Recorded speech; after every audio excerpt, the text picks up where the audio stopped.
Hello student, मैं दुर्गेश वर्मा आपको मेरे YouTube channel biology classes bye Durgesh sir में आपका स्वागत करता हूं।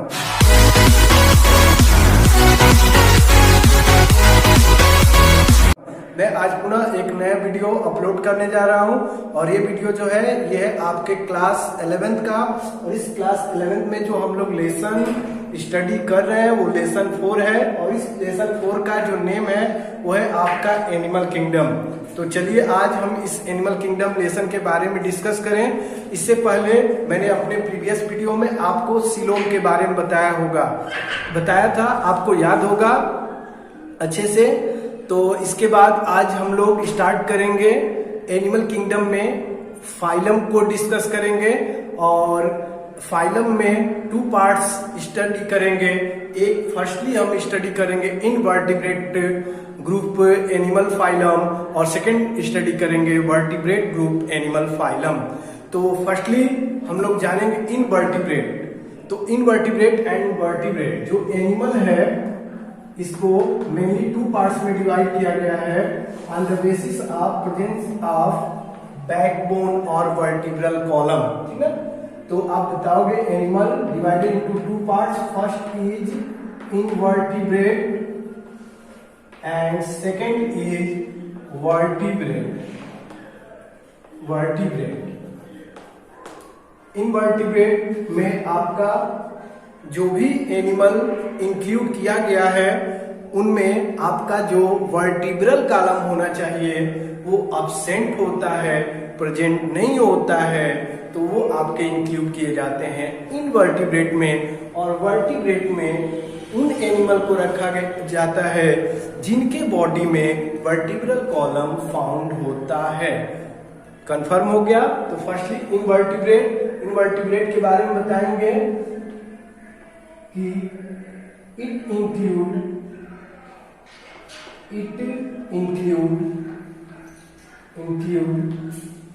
those animal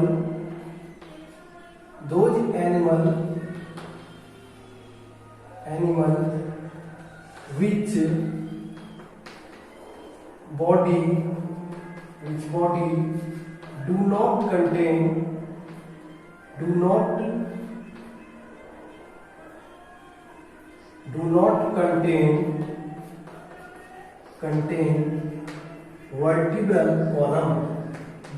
contain vertebral column।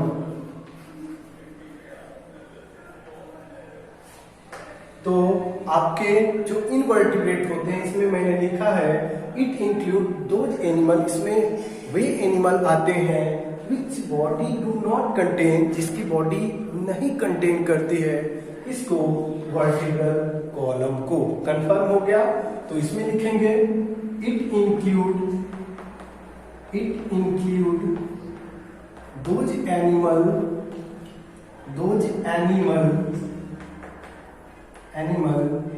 which body contain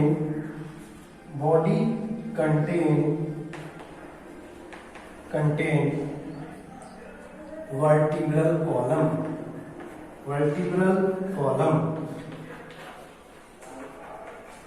तो इस जो वर्टिब्रेट ग्रुप होता है इसमें जो भी एनिमल आते हैं उसके बॉडी में आपका वर्टिब्रल कॉलम फाउंड होता है, प्रेजेंट होता है। बट इनवर्टिब्रेट में वो एनिमल आते हैं जिनमें वर्टिब्रल कॉलम नहीं फाउंड होता है, अब्सेंट होता है। ठीक ना।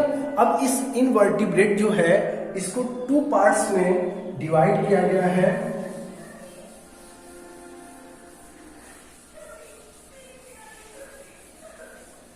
अब जो इनवर्टिब्रेट है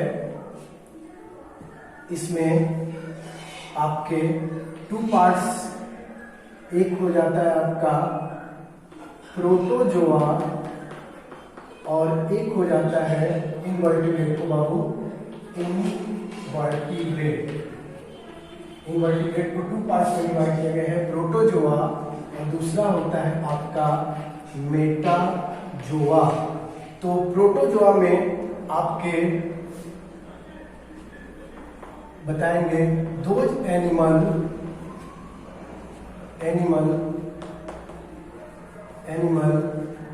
which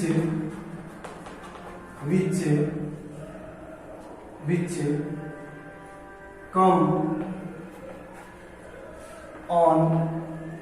on earth firstly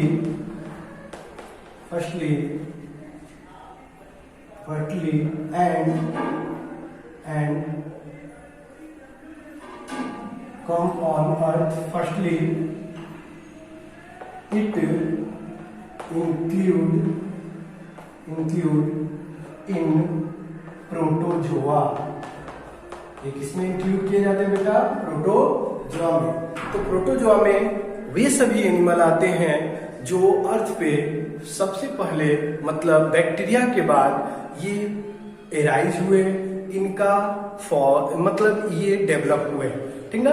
तो आप बता सकते हो, ठीक ना। इसमें आप ये भी बताओगे in this only unicellular eukaryotes found. और इसमें आपके केवल यूनिसेलुलर यूकैरियोट ही आते हैं। एग्जाम्पल आप लोगे बेटा, एग्जाम्पल में आपका आ जाएगा, आप हमेशा याद रखना प्रोटोजोआ में जो मेंबर आते हैं वो होता है आपका पैरामीशियम और दूसरा होता है आपका यूग्लिना, और भी बहुत सारे मेंबर हैं।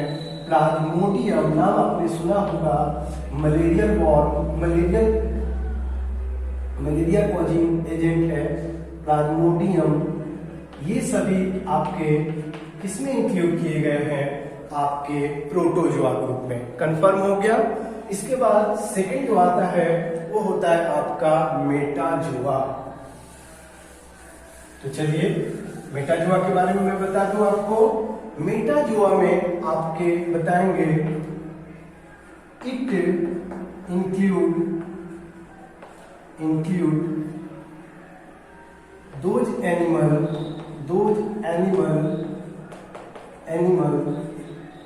which is multicellular,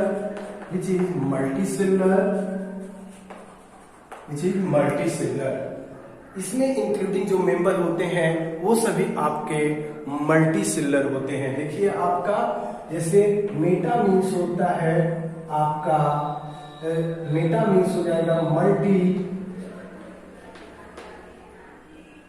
multi and zoa means animal. Multicellular और जोआ मीन्स एनिमल। तो इसमें इंक्लूडिंग जितने भी मेंबर आते हैं वो आपके मल्टीसेलुलर होते हैं, ये भी आप बता सकते हो, ठीक है। तो अब इसके बाद बताएंगे मेटाजोआ डिवाइडेड इनटू 2 पार्ट्स।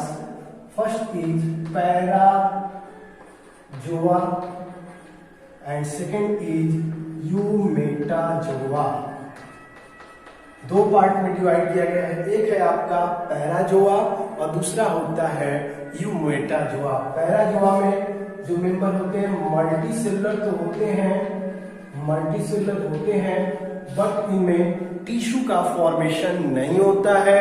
लेकिन आपके यूमेटाजोआ में ये टिश्यू का ऑर्गन सिस्टम का फॉर्मेशन होता है। मतलब इसमें जो भी मेंबर आते हैं उनकी बॉडी टिश्यू ऑर्गन सिस्टम से मेडअप होती है। तो मल्टीसेलुलर यहाँ पर आप बताओगे टिश्यू, इसके बाद आपका हो जाएगा ऑर्गन एंड ऑर्गन सिस्टम। तो इस तरीके के ग्रुप में आपके यूमेटाजोआ में ये मेंबर आते हैं। कंफर्म हो गया। यू मीन्स होता है बेटा ट्रू, मेटा मीन्स मल्टीसेलुलर, जो means animal, true multicellular animal जिसमें टिश्यू का फॉर्मेशन होता है, ऑर्गन का फॉर्मेशन होता है और साथ में ऑर्गन सिस्टम का भी फॉर्मेशन होता है। ये आप अपने माइंड में इसको रख लीजिए कि सर ने क्या बताया। कंफर्म हो गया।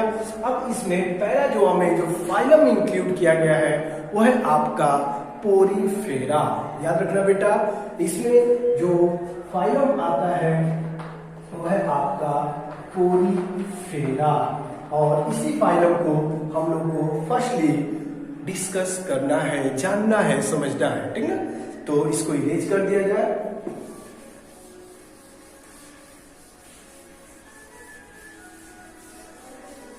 तो हम लोग जो फर्स्टली स्टडी करेंगे, first phylum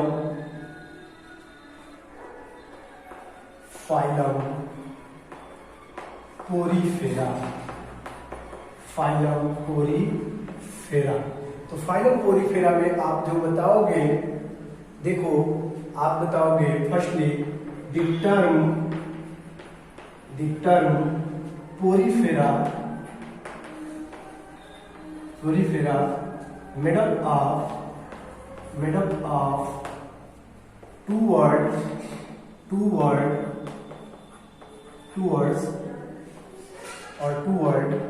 First is pori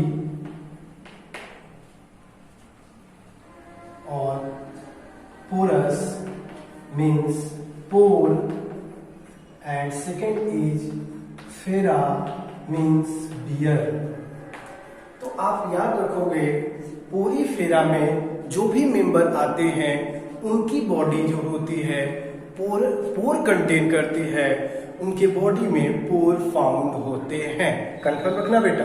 तो अगर कोई पूछे कि इस फाइलम का नेम अगर पोरीफेरा है तो क्यों है, और पोरीफेरा से आप क्या समझते हो, तो आप बताना पोरीफेरा जो है ये 2 वर्ड से मेडअप है। फर्स्ट वर्ड जो है वो है पोरस। पोरस का मीनिंग होता है पोर, पोरस मीन्स होता है पोर, एंड फेरा मीन्स होता है बियर। तो in this phylum including all the members body bear pores. तो इस फाइलम में जो मेंबर्स इंक्लूड किए जाते हैं उनके बॉडी में पोर्स फाउंड होता है, ये आप याद रखोगे। तो ये फाइलम इंक्लूड हो गया, ठीक ना। अब इसके बाद आपका इस फाइलम के बारे में या इस फाइलम आने वाले जो भी मेंबर्स होते हैं उनके कैरेक्टरिस्टिक्स के बारे में हम लोग जानेंगे। इस फाइलम में अगर कोई मेंबर है तो उसमें क्या कैरेक्टरिस्टिक्स होना चाहिए, या पोरीफेरा को कैसे हम पहचानेंगे कि कोई मेंबर जो है वो पोरीफेरा में है, उसमें क्या कैरेक्टर होना चाहिए जिससे वो पोरीफेरा में इंक्लूड किया जाएगा। कंफर्म। तो चलिए हम लोग जानेंगे इसके बारे में। तो अब हम लोग जानेंगे general character.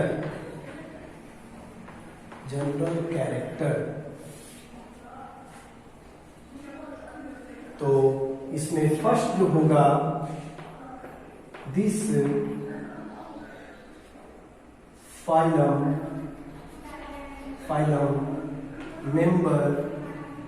members body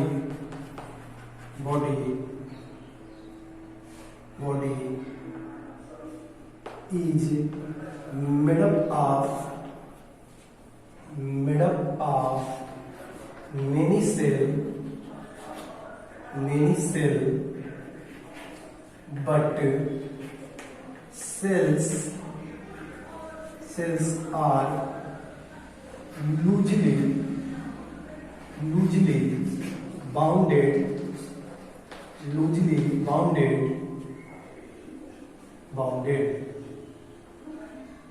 due to this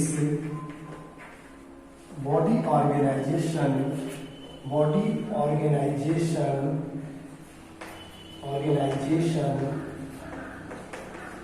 is cellular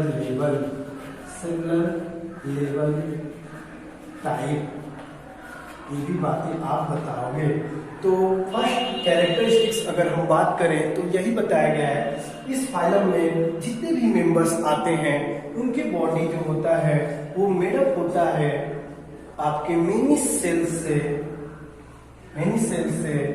but जो सेल्स होते हैं आर लूजली बाउंडेड, एक दूसरे से लूजली बाउंडेड होते हैं बेटा, और इस लूजली बाउंडेड होने के कारण इनके बॉडी का जो ऑर्गेनाइजेशन होता है आपके सेलुलर लेवल का होता है। तो मैं आशा करता हूं कि आपको सभी बातें अच्छे से समझ में आ गई होंगी। मैं इसी आशा के साथ यहीं पर अपने लेक्चर को एंड कर रहा हूं। अगले वीडियो में मैं आपको इस फाइलम के बारे में डिटेल बताऊंगा। Okay, thank you.